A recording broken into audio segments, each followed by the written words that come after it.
हरे कृष्ण। प्रिय भक्तजनों, आज सुनिए वरुथनी एकादशी व्रत के पारण की संपूर्ण कथा। एक बार की बात है, एक ब्राह्मण देवता थे। वे प्रतिदिन मंदिर जाते थे। वे प्रतिदिन तुलसी माता की पूजा भी किया करते थे। और वे ब्राह्मण देवता प्रतिदिन तुलसी माता से प्रार्थना करती कि हे तुलसी माता, हे तुलसी महारानी, मेरे आनंद करना। ब्राह्मण देवता की बातें सुन सुनकर तुलसी माता ने सोचा कि ये ब्राह्मण तो बहुत सीधा है, गरीब है, प्रतिदिन मेरे सच्चे मन से पूजा भी करता है। मुझे इसके लिए कुछ न कुछ अवश्य करना चाहिए। तो एक दिन क्या हुआ कि तुलसी महारानी एक कन्या का रूप धारण कर बैठ गई और उस ब्राह्मण देवता से बोली, हे ब्राह्मण देवता, मैं भी तुम्हारे घर आना चाहती हूँ। ब्राह्मण देवता ने सोचा कि मेरे घर में तो मेरी 6 लड़कियाँ पहले से ही हैं, 7वीं लड़की का पालन मैं कैसे करूँगा, लड़कियों का विवाह कैसे कराऊँगा, और मेरे पास तो कुछ भी ऐसा नहीं है, मैं कैसे 7वीं बेटी का भी भरण पोषण करूंगा। ऐसा सोच सोच कर वो बहुत परेशान होने लगा। उस दिन तो ब्राह्मण देवता को भोजन भी अच्छा नहीं लग रहा था। उसे परेशान और दुखी देखकर उसकी पत्नी ने पूछा, क्या बात है, आजकल बहुत दुखी दुखी रहने लग गए हो। तब ब्राह्मण देवता ने बताया, मैं रोज मंदिर जाता हूँ, वहाँ पर एक छोटी सी सुंदर सी कन्या बैठी मिलती है जो मुझसे कहती है, हे ब्राह्मण देवता, मैं आपके घर आ जाऊँ क्या। तब उनकी पत्नी बोले, अरे इसमें परेशान होने की क्या बात है, आ रही है तो आने दो। ब्राह्मण देवता ने कहा, अरे भाग्यवान, पहले से ही हमारे 6 लड़कियां हैं, उनकी भी तो अपनी शादी करवानी है। तो इस पर ब्राह्मणी ने कहा, अरे ये तो कोई बात नहीं, अपनी 6 लड़कियों की शादी करवाएंगे तो वैसे ही 7वीं की भी करवा देंगे। हम दोनों 7 लड़कियों का विवाह साथ साथ करवा देंगे। अगले दिन जब वह ब्राह्मण देवता मंदिर में गए तो सीढ़ियों पर वही छोटी कन्या बैठी दिखाई दी। छोटी कन्या ने फिर से पूछा, ब्राह्मण देवता, मैं आपके घर आ जाऊं। तो ब्राह्मण देवता ने कहा, हाँ हाँ, चल बेटा, चल मेरे साथ चल। और इस तरह ब्राह्मण देवता उस 7वीं छोटी कन्या को लेकर अपने घर आ गए।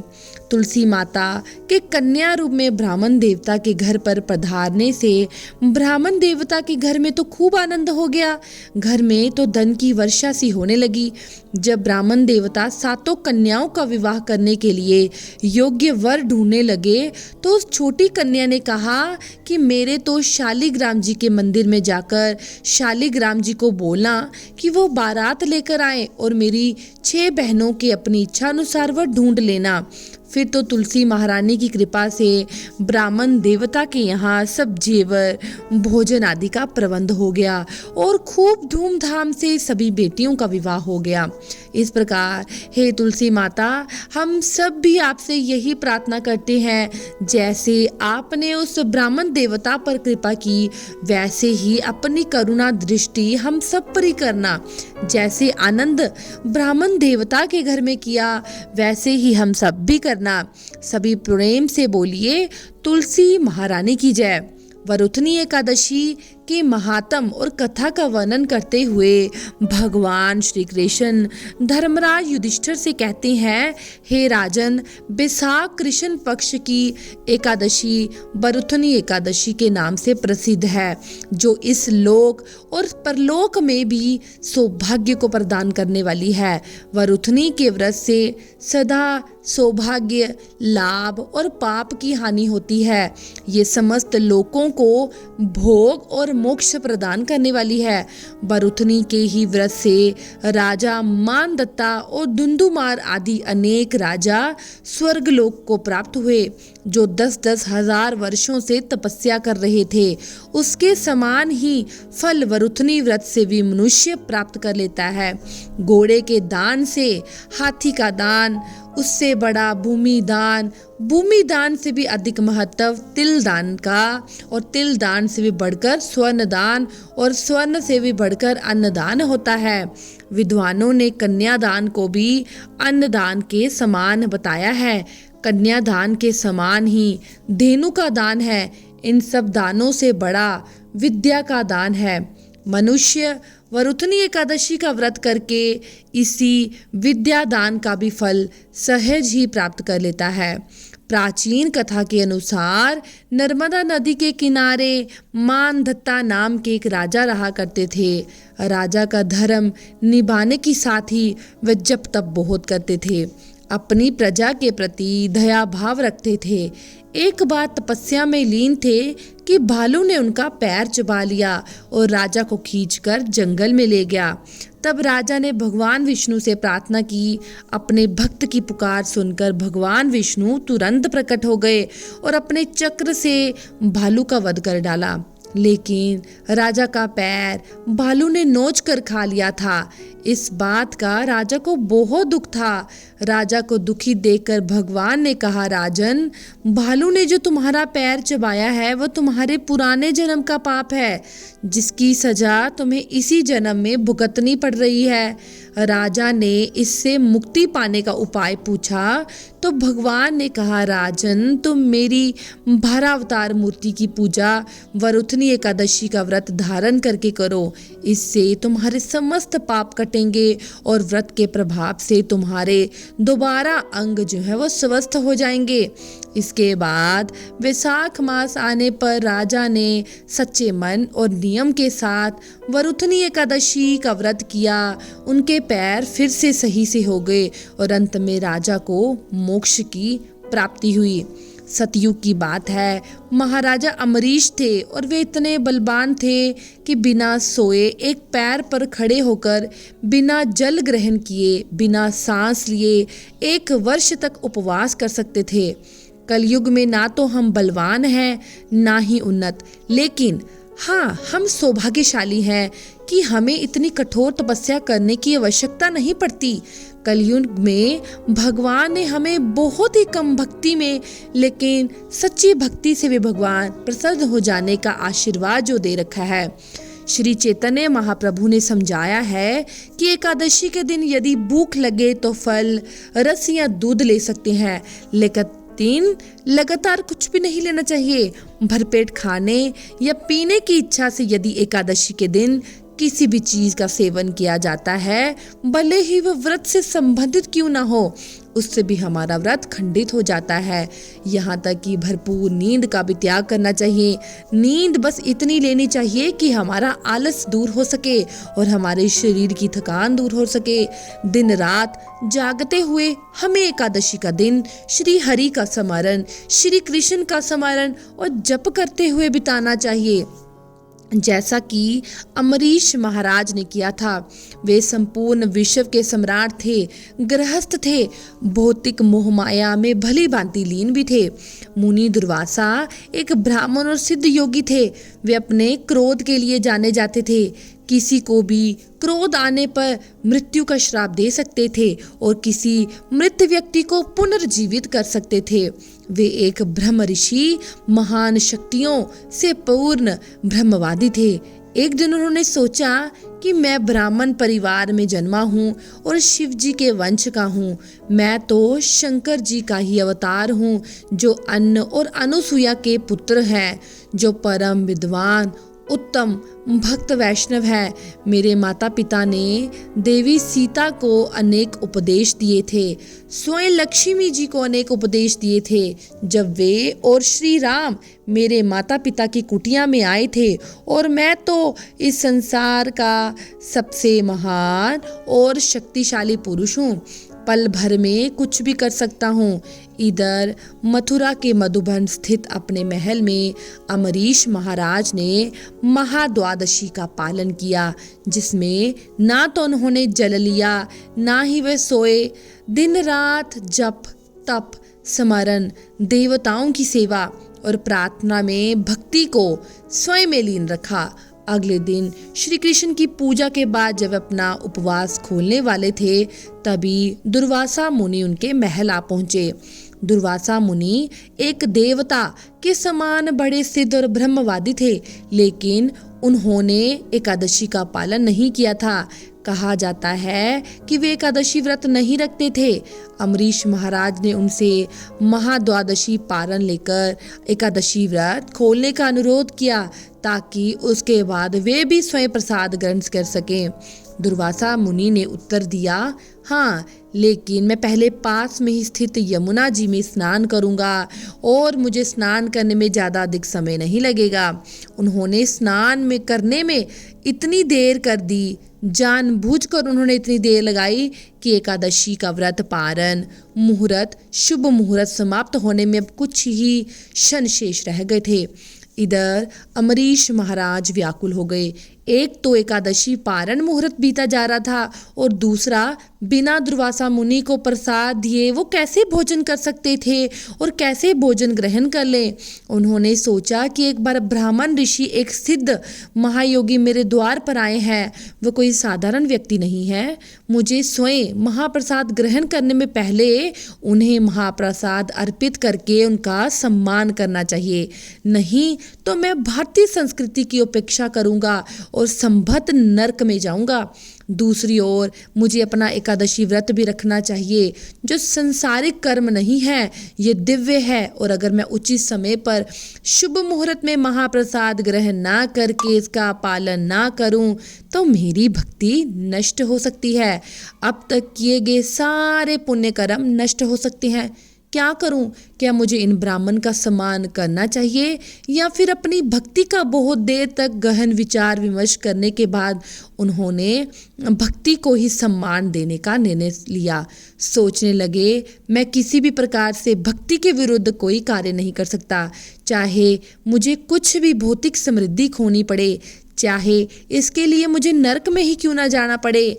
मैं एकादशी का अनादर किसी भी कीमत पर नहीं करूँगा और चाहे कुछ भी हो जाए एकादशी व्रत का पारण निर्धारित मुहूर्त के भीतर ही करूँगा। और फिर इसके बाद उन्होंने भगवान श्री कृष्ण की पूजा में प्रयुक्त चरणामृत की एक बूंद पी ली। यदि कोई एकादशी का व्रत बिना किसी रस या बिना जल पिए रखे तो वो चरणामृत ग्रहण करके अपना उपवास खोल सकता है, लेकिन अगर जल, फल, रस, दूध, सब्जियां ग्रहण की हो तो एकादशी व्रत में तो उसे कुछ अनाज ग्रहण करके ही व्रत खोलना चाहिए। यानी कि निर्जल व्रत रखने वाले लोगों को एकादशी व्रत का पारण जल या चरणामृत ग्रहण करके ही खोलना चाहिए। बाकी अन्य व्यक्ति सात्विक भोजन करके एकादशी व्रत का उपवास खोल सकते हैं, नहीं तो उनकी एकादशी पूर्ण नहीं मानी जाती। अम्बरीश महाराज ने सोचा कि मैंने तो एकादशी व्रत के दौरान जल की एक बूंद तक ग्रहण नहीं की, इसलिए मैं चरणामृत ग्रहण कर सकता हूँ। इस प्रकार मैंने कोई अनाज तो खाया नहीं और मैं ब्राह्मण का आदर भी कर सकूँगा।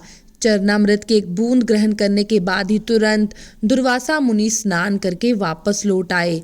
मैं तुम्हें जानता हूँ, वे गरजते हुए अम्बरीश महाराज से बोले, तुम तो बस एक झूठे भक्त हो। मैं एक सिद्ध ब्राह्मण हूँ, तुम मेरे वंश को जानते हो, तुम मेरी महान शक्तियों को जानते हो, फिर भी तुमने मेरे अपमान करने का साहस किया। मैं तुम्हें तुरंत जलाकर भस्म कर दूंगा।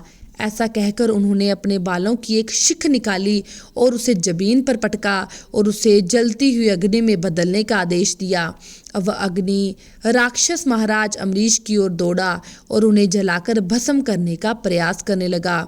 उसी समय सुदर्शन चक्र वहां प्रकट हुए। श्री कृष्ण ने अपने चक्र को वैष्णव यानी उनकी शरण में आए हुए भक्त की रक्षा करने का उपदेश दे रखा था, इसलिए सुदर्शन ने अग्नि रक्षा को ही जलाकर राख कर दिया और वे अब दुर्वासा ऋषि की तरफ बढ़ने लगा, जो अपने पैरों को सिर पर रखकर भाग खड़े हुए। दुर्वासा ऋषि भागते हुए चिल्लाने लगे, बचाओ, कोई मुझे बचाओ। उधर जब अग्नि राक्षस अम्बरीश महाराज के पास पहुंचा तो राजा ने मंत्रोच्चार किया और निर्भीक बने रहे। उन्होंने सोचा, मेरा जीवन तो, मेरी मृत्यु तो श्री कृष्ण पर निर्भर है। फिर उन्होंने पूरी तरह से केवल श्री कृष्ण पर ही विश्वास किया। उन्हीं का भरोसा किया और इधर सुदर्शन चक्र ने उनकी रक्षा कर ली।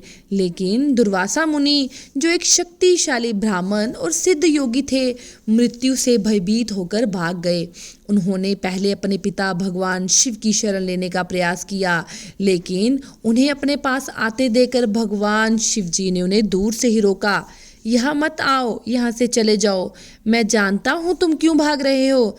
तुम इस विकट परिस्थिति में इसलिए पड़े हो क्योंकि तुमने एक वैष्णव का अपमान किया है, और मैं जानता हूँ कि वैष्णव कितने प्रभावशाली होते हैं, और मैं उन्हें नाराज करने से बिल्कुल डरता हूँ। अगर मैंने तुम्हें शरण दी तो ये सुदर्शन चक्र मेरे ऊपर भी आक्रमण करेगा। महादेव के पास से निराश होकर अब दुर्वासा मुनि ब्रह्मा जी के पास पहुँचे, जिन्होंने भी उनकी सहायता करने से इनकार कर दिया। इसके बाद वे भगवान विष्णु के पास पहुँचे, हाथ जोड़कर प्रार्थना करने लगे, हे श्री हरि, हे भगवान विष्णु, मुझे अपने शस्त्र से बचाइए, मैं आपकी शरण में हूँ। भगवान विष्णु ने कहा, मैं तो तुम्हारी रक्षा करने में असमर्थ हूँ, क्योंकि मैं स्वतंत्र नहीं हूँ। मैं तो अपने भक्तों से बंधा हुआ हूँ। उन्होंने अपना हृदय मुझे समर्पित कर दिया है, इसलिए मैंने अपना हृदय भी उन्हें समर्पित कर रखा है। मैं किसी भी प्रकार से अपने भक्तों से स्वतंत्र नहीं, मैं अपने भक्तों के वश में हूँ। मेरे भक्त भौतिक इच्छाओं से पूरी तरह मुक्त हैं, इसलिए मैं उनके हृदय के भीतर निवास करता हूँ। अगर किसी के पैर में कांटा चुभ जाए तो कांटा तो उसके पैर से ही निकालना होगा, उसके सिर से तो कांटा निकाला नहीं जा सकता। इसलिए भगवान विष्णु ने कहा कि वैष्णव ही मेरे लिए सर्वोपरि हैं, उनकी रक्षा करना मेरा कर्तव्य है। और अगर तुम उद्धार पाना चाहते हो तो तुरंत अम्बरीश महाराज के पास जाओ। उन्हें साधारण गृहस्थ या साधारण क्षत्रिय राजा समझने की भूल मत करना।